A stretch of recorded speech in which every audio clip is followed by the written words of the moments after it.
Welcome back to Imperfect, the Heart-Centered Leadership Podcast. Was so delighted when I received a message from Jeffrey that he wanted to be on the show.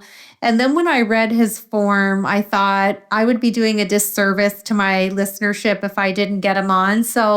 And he asked if he had to wear a collared shirt. We're pretty lax around here on the podcast. So Jeffrey, welcome to the show. Well, thank you for having me. It's my kind of podcast, right? We're all about heart-centeredness. We're laid back. We've got compassion, authenticity, trust. We got all the tools in the toolkit. So yeah, I've been a podcast guest from several locations in different countries, but I'm in the home office today, and I like to stay as comfortable as I can when I'm in the home office. So thanks for having me. Hey, absolutely. We're all about intrinsic heart-centered principles here. So one of the things that we switched up for season 4 is we went video.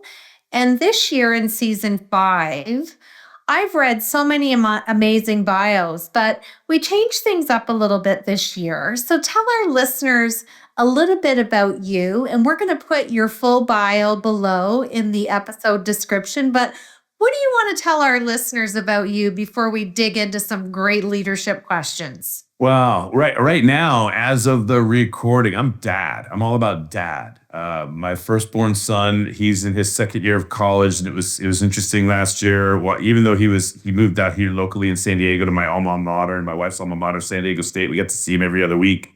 It was still weird, like cut tiny slivers into the umbilical cord. He'd still come home and do laundry, right? But it's like I was still walking around in circles. It starts when they get their driver's license and they start to spend less time with you. But I got hyper aware with my son, and now my daughter is a senior in high school. So in the summer, we were doing the college tours. Responses were coming in as of this recording. She's 3 for 3 in terms of getting into the schools that she wants to get into, and she's not moving close by. She's out of here. So it's right now, like, what do I want people to know is I'm working on a project with my daughter, and it's my motivational quotes. It's 52 of my motivational quotes. I call them Kluby snacks. And I asked her to help. I've done Get A Klu in 52 tips books, right? So I've written some books, the Integrity Game, and then my Get A Klu in 52 series. So this is going to be my 5th book in the Get A Klu in 52 series. I decided I was going to elevate Kluby snacks instead of embedding them into the books. I was going to elevate and make the whole book. Why not mine? Why not my motivational quotes? Why not Kluby snacks, right? Let's give it a shot. And then I'm too close to it. I think they're all good, or I don't know if any of them are good. I'm like, so Abigail, help me. Abigail, can you help me? Tell me what sucks. And she loved that, right? Like, Dad, help me get it down. And so what happened was it morphed into, she not only like plucked the ones that she liked out of my document and put them into a spreadsheet so she could see it in her own way, but then she started just getting into it. And next thing I know, she was responding journal style responses to all of my motivational quotes. And all of a sudden we're healing and growing and bonding as daddy daughter all of a sudden in the last couple of months before she moves out. Oh, wow. In ways that we couldn't the last couple of years because raising teens is hard. Yes. So we lead from whatever seat we're in. We lead from whatever role we happen to be playing. All of us play more than one role in our lives if we're going to transition. But what do I want people to know? I'm doing the dad thing right now. We got our 12-year-old Brody coming up. So I get to breathe for a couple of years before I go through this all over again with him. But that's what's going on right now. My wife, her homemade cookies are the original Kluby snacks. And then my motivational quotes caught up. And now we're handing down the family recipe to Abigail before she goes off. And we're going to have this book ready by January. It should be available on Amazon January 2025. That's awesome. I love that. Beautiful.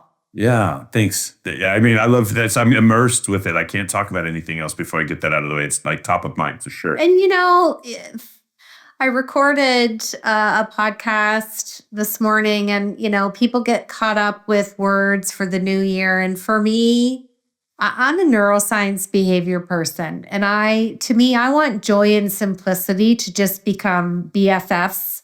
And that's kind of my anchor, my own self-audit, self-awareness, and just to see your face light up and talk about your daughter like that. And you did some coaching and you didn't even know you were coaching. And then you wrapped it with a big hug and parenting. And what a beautiful way to start the show. But now I'm going to ask you some hard leadership questions because I did my homework on you.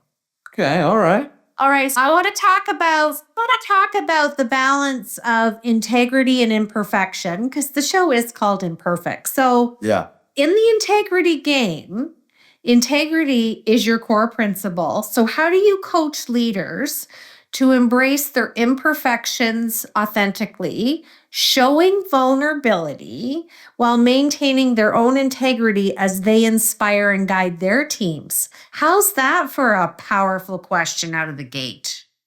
Yeah. I mean, there's like 7 questions in there. I think There's three core traits though. Like that's the main thing. Like integrity, authenticity, vulnerability. it's heart-centered, right? Yeah, yeah. What's your brilliance off the top of that mind of yours of how you would embrace someone to really be able to lead and coach like that? Yeah, it's a really great question. I'm just gonna dive in somewhere, right? How do you answer an elephant of a question one bite at a time, right?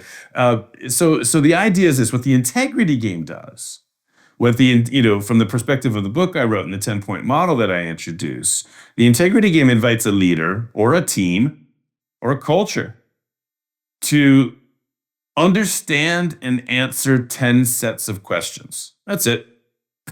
Just tell me what your answers are. Yeah. Okay. Because then perfection or imperfection, genius or blunted, like bright or diluted, like black or white, red or blue, whatever, right? We'll hold you accountable to your answers and all of the imperfections on the way there. But I just want to know what your answers are, and let's hold you accountable to your answers. Yeah. Where leaders get into trouble is they're keeping up with Joneses or shareholders or the team or the VPs that are coming up trying to take your job, or the politics and the stuff rolling downhill, and then when are you home for dinner and all the stuff, right?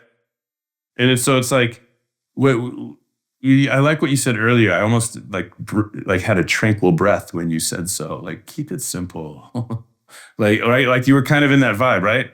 So my job isn't to add to all the noise going on in a leader's mind. Right. Right. That's not my job. My job is to create a framework to start to access things. Right. So the integrity game wants you to, hey, leader, all perfections included. Yeah. What's your purpose? Huh? What's your purpose? Why are you on the planet? Not what do the shareholders want, what your wife wants. What's I don't know. Well, guess what? No offense, don't shoot the messenger. But if you don't know what your purpose is, then everything you're doing is building a mansion on top of quicksand. No wonder there's not enough structural integrity in the world to keep that standing. Yeah. Right. So I try to communicate the concept of see, the other thing too, Deborah, is that people use the word integrity.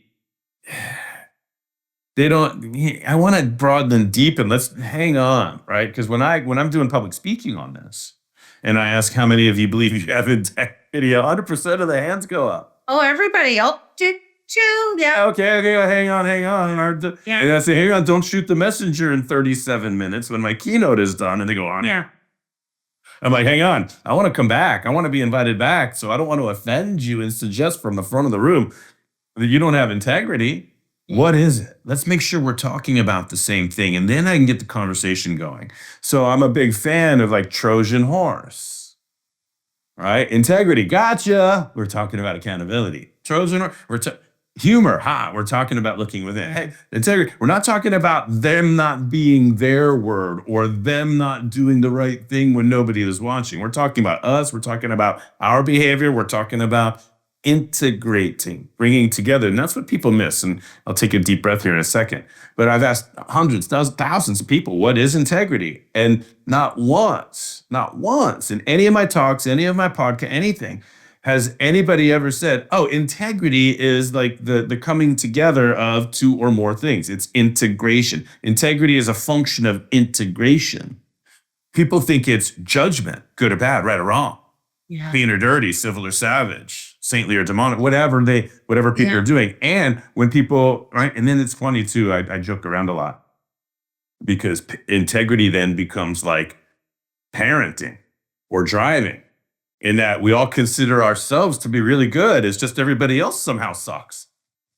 So wait a second. 100% of this room believes they have integrity, but 100% of this room has these really great definitions for where not being your anyway. So I'm trying to make it fun and easy. Hold up that mirror, make it fun and easy to look within, and that's what we would do with the leaders. We'd say, let's look within, not at your imperfections, but for your purpose. Let's look at your gifts. Yeah. Right. So we can go through the 10 points on the model, but they're just broad personal professional growth points that I assembled that help me get somebody aligned and basically retrofit yourself. Yeah. Right. Like the building, like I remember the trade centers, it's an interesting example, right? But the Twin Towers right here in the United States, before the airplanes flew into them and they crumbled, there was like a car that drove in and like a bomb it didn't, right? But it had the car with the bomb in the basement in the parking lot didn't crumble the towers. It was imperfect, but there was enough structural integrity to keep it standing. Yeah. So this is what I want to focus on conceptually as a thought leader, as a coach. We can get into behaviors, we can get into goals, we can get into, well, what skills do you need to embrace? What skills do you need to improve? Let's role play this communication dialogue. Let's get rid of some of the I statements. Let's replace statements with questions. In fact, questions are your friend. Questions are your friend. We can do all of that.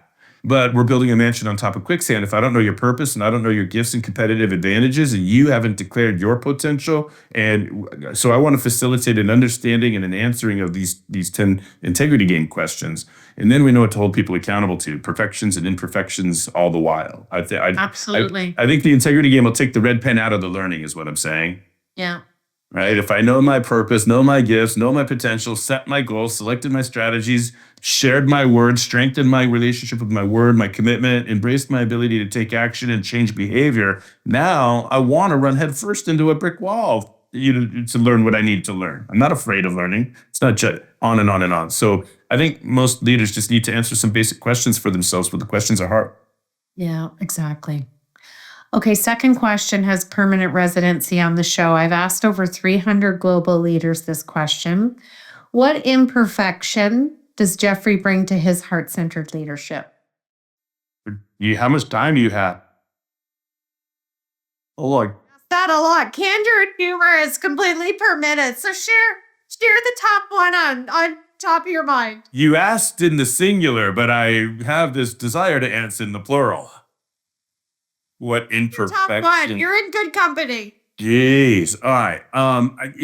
For better or worse, or right or wrong, I wear it on my sleeve, right? And I'm as insecure as anybody. And my humor is a function of self-protection. I had an older brother, and humor was the only thing that would keep him from beating me up sometimes growing up around the house. And so humor is a defense mechanism. It's a coping mechanism. It's an overcompensation. It's everything. It's all of it under the sun. It's a function of the pain I've experienced, etc. So, when you laugh at my jokes, you're helping me heal.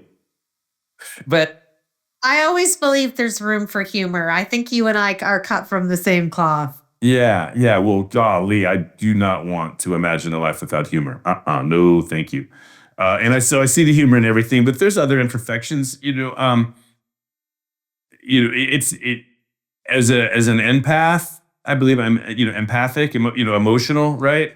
I feel burdened a lot with the weight of the world and the energy and like my family when we're watching a movie and they sense anything emotional. I feel all of the heads turn and they look to me. Dad, are you crying? Dad, are you crying?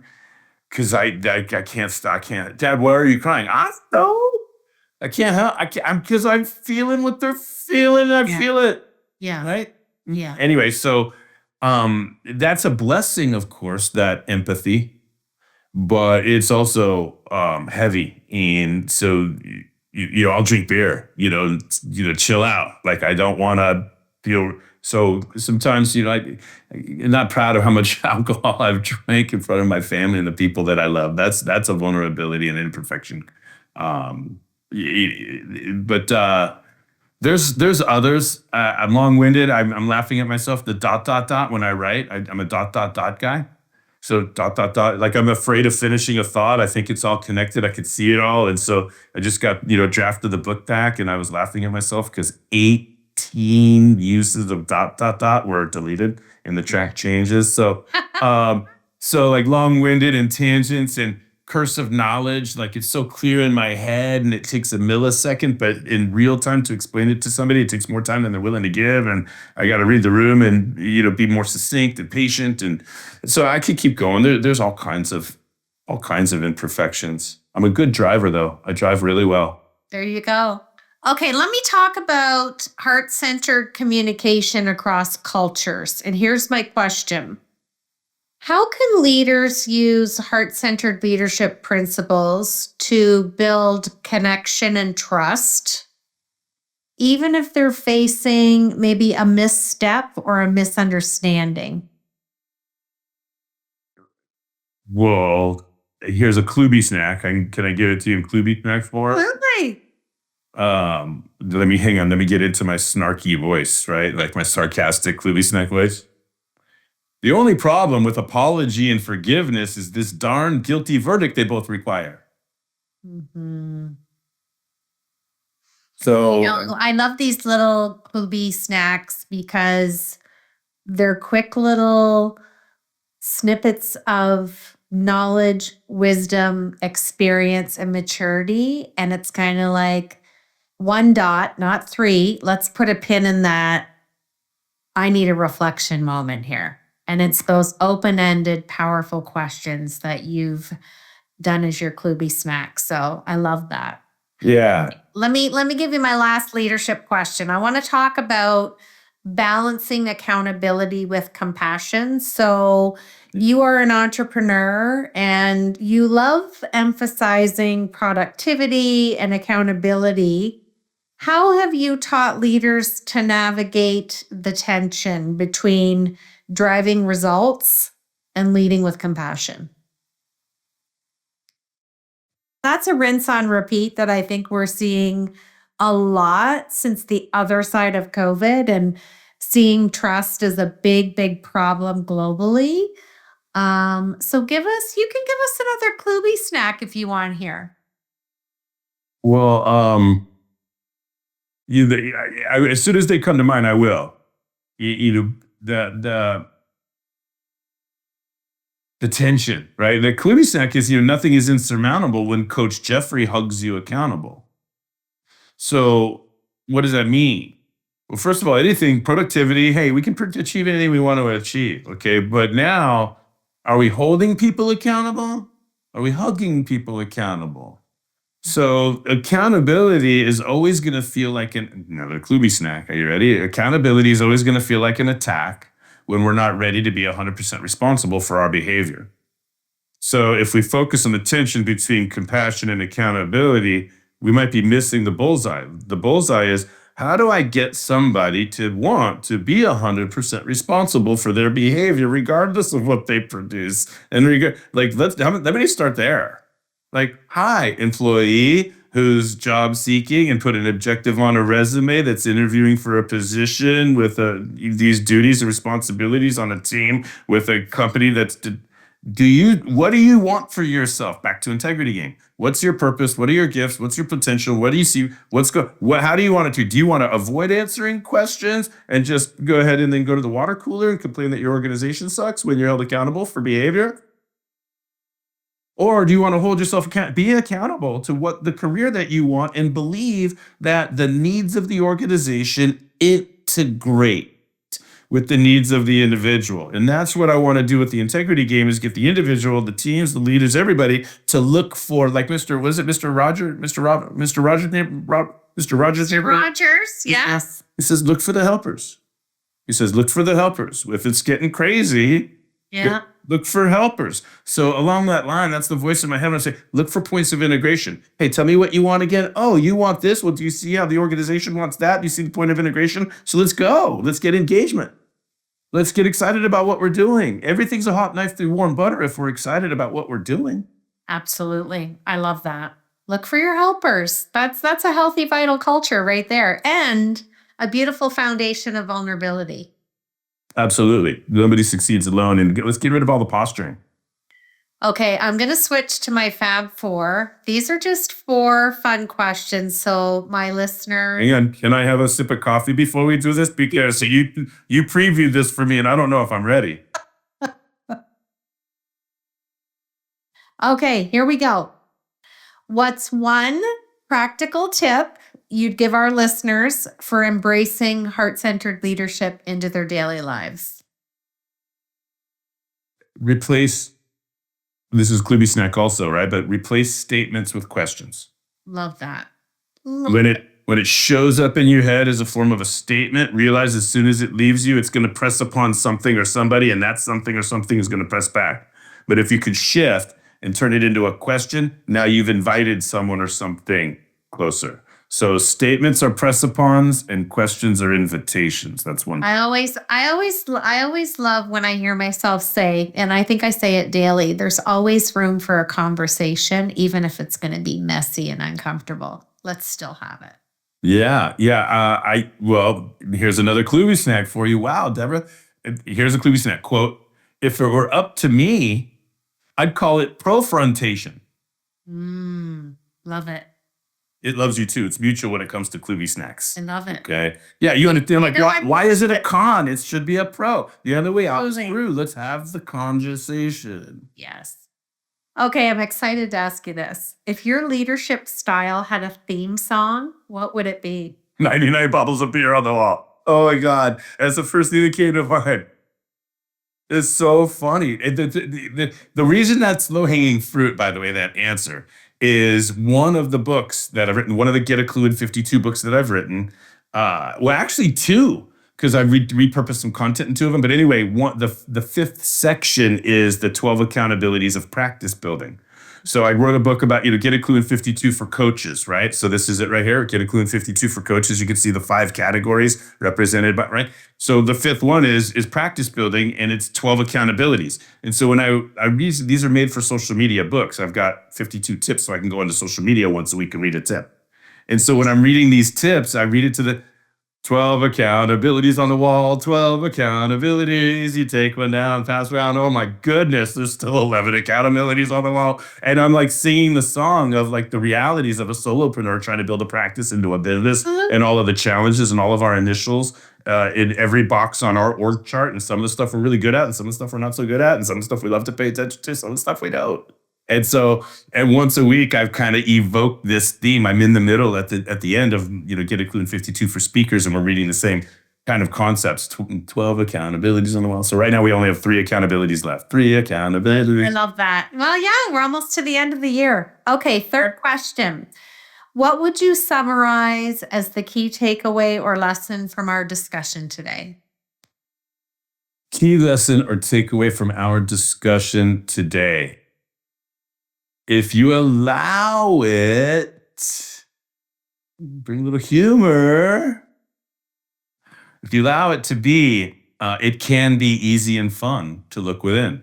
Like, guess who's waiting when you look within? Like you, superstar. So have some fun. Do what you need to do to look within. Every job is an inside job. All of the answers to your leadership problems are just a quick and easy, fun look within away from being solved. They are. I love that. Okay, I'm going to have you finish the show by finishing this sentence for me. Heart-centered leadership is...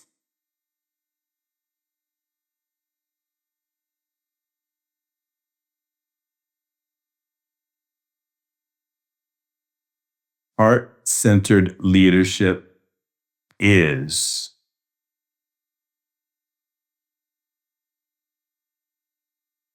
necessary, but not sufficient. It takes all forms, all points of orientation, all hands on deck to get everybody in this world where they want to go. Heart-centered is a big piece of the puzzle, but it really takes all hands on deck. Don't be so interested in heart-centered that you forget about some of the other tools and bringing it all into balance. So it takes heart-centered integrated with other forms.